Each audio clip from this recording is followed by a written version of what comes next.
എല്ലാവർക്കും നമസ്കാരം. Top on UK അപ്ഡേറ്റിലേക്ക് സ്വാഗതം.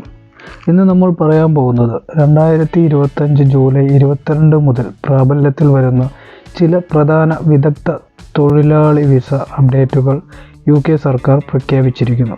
അതിനെ തുടർന്നുള്ള വിശദീകരണമാണ് നമ്മളിവിടെ പറയാൻ പോകുന്നത്. വലിയ മാറ്റങ്ങളാണ് കൊണ്ടുവന്നിരിക്കുന്നത്. ഈ റൂട്ടിനുള്ളിൽ അപേക്ഷിക്കാനോ നീട്ടാനോ പരിവർത്തനം ചെയ്യാനോ പദ്ധതിയിടുന്ന ഏതൊരാൾക്കും ഈ ഷിഫ്റ്റുകൾ മനസ്സിലാക്കേണ്ടത് നിർണായകമാണ്. ഒന്ന് പറയുന്നത് ശമ്പളത്തെക്കുറിച്ചാണ്. ഏപ്രിൽ 22 മാസത്തെ അപേക്ഷകർ പൊതുപരിധി 38,700 പൗണ്ട് മുതൽ 41,700 പൗണ്ട് വരെ നൽകേണ്ടതാണ്. PhD ഉള്ളവർക്ക് 34,834 മുതൽ 37,500 വരെ നൽകുന്നതാണ്. പുതിയ അപേക്ഷകൻ 30,960 മുതൽ 33,400 വരെയാണ്. ഏപ്രിൽ 2024 മാസത്തെ പൊതുപരിധി 29,000 മുതൽ 31,300 വരെയായിരുന്നു. ഇമിഗ്രേഷൻ ശമ്പള പട്ടിക PhD റോളുകൾക്ക് 26,100 മുതൽ 28,200 വരെയാണ് ഉണ്ടായിരുന്നത്. ഈ മാറ്റങ്ങൾ നിങ്ങൾക്ക് എന്താണ് അർത്ഥമാക്കുന്നത്? പുതിയ അപേക്ഷകർക്ക് 2025 ജൂലൈ 22 അതിനുശേഷമോ അപേക്ഷിക്കുന്നവർ ഉയർന്ന ശമ്പള പരിധിക്ക് തയ്യാറായിരിക്കണം. നിങ്ങളുടെ ജോലിയുടെ വാർഷിക മൊത്ത ശമ്പളം ഈ പുതിയ കണക്കുകൾ പാലിക്കുകയോ അതിലധികമോ ആയിരിക്കണം. അല്ലെങ്കിൽ നിങ്ങളുടെ തൊഴിൽ കോഡിനായുള്ള നിർദ്ദിഷ്ട നിരക്ക് ഏതാണോ ഉയർന്നത് അത് നൽകേണ്ടതാണ്. സാധാരണയായി ശമ്പളം 48 മണിക്കൂർ പ്രവൃത്തി വെച്ചാണ് കണക്ക് കൂട്ടുന്നത്. ആഴ്ചയിലെ അടിസ്ഥാനത്തിലാണ് ഇത് വിലയിരുത്തുന്നത്.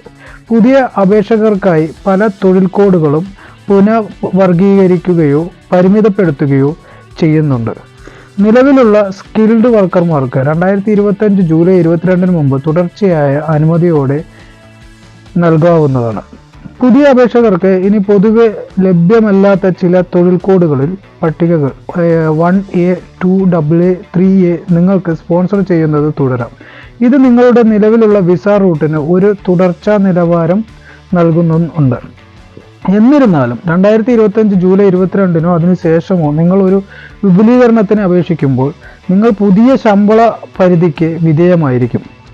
ആശ്രിതർക്ക് നൽകേണ്ടത് യോഗ്യത സ്കിൽഡ് വർക്കറുടെ തൊഴിൽ കോഡിനെ ആശ്രയിച്ചിരിക്കും ആശ്രിതർക്ക് വർക്ക് പെർമിറ്റ് കിട്ടുന്നത്.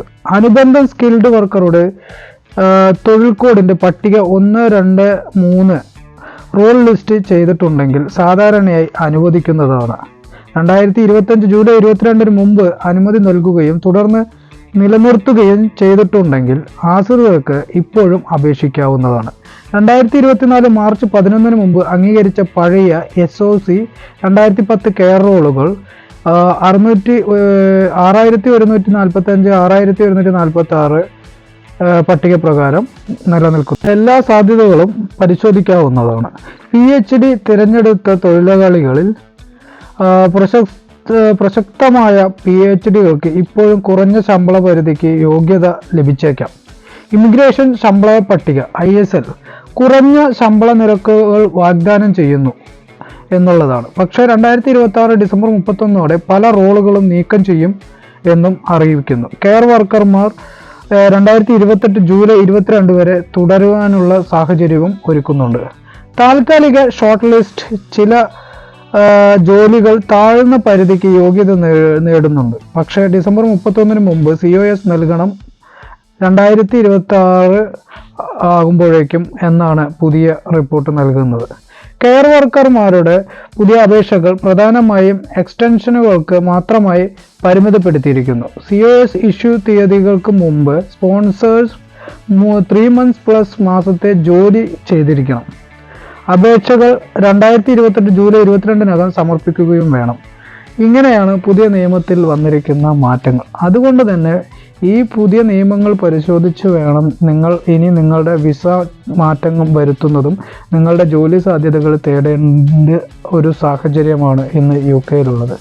ഇതുപോലെ ഇൻഫോർമേറ്റീവ് ആയിട്ടുള്ള വീഡിയോകൾ നിങ്ങളിലേക്ക് എത്തിക്കുവാനായി ഈ ചാനൽ ഇതുവരെ സബ്സ്ക്രൈബ് ചെയ്തില്ലെങ്കിൽ സബ്സ്ക്രൈബ് ചെയ്യുക. നിങ്ങളുടെ അഭിപ്രായങ്ങൾ കമൻറ്റ് ചെയ്യുക. നന്ദി, നമസ്കാരം.